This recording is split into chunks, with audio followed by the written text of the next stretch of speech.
Tonight, how a rapidly unfolding story halfway around the world is hitting home for a couple in Chattanooga. We're talking about the turbulent times in the Ukraine. Last week's violence may have quieted down, but uncertainty now hangs over the country. The acting government there has issued an arrest warrant for President Viktor Yanukovych, but he has not been seen since back on Friday when his presidential helicopter flew out of Kiev. Meanwhile, the nation of 46 million people is now more divided than ever. More than 80 people were killed in fighting last week in the capital city.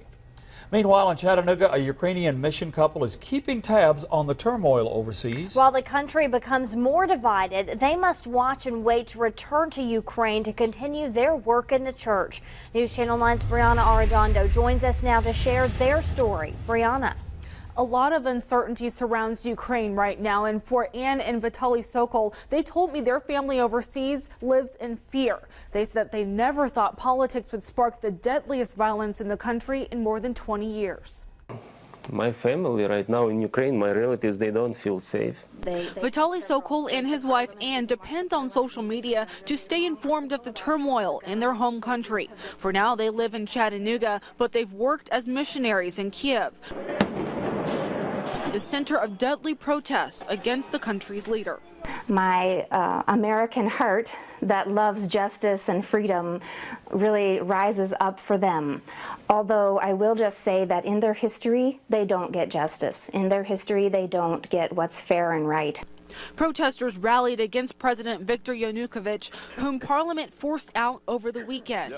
He is a wanted man, accused of mass murder and corruption. Vitaly says his mother told him it's war on the streets. She just says, Vitaly, they killed people, and they keep killing people. I can't believe this is happening. I think that we care because we're humans. And I think that we have in our hearts the desire for right treatment. Also fueling the attention is Ukraine's position with Russia and Europe. The country's leader saw Russia as an ally and scrapped a trade deal with the European Union late last year. Ann says it is hard to watch how many lives were lost in the protests. And I would like to say, too, that I really wish that the European Union would be much more active, not in maybe force, but in placing sanctions on the politicians of Ukraine. The Sokol family returns to Kiev in April, and citizens there are watching to see what Russia does and whether people in East Ukraine will threaten to break away. Now, as missionaries, they say they believe in the power of prayer and are asking people to keep Ukraine on their minds.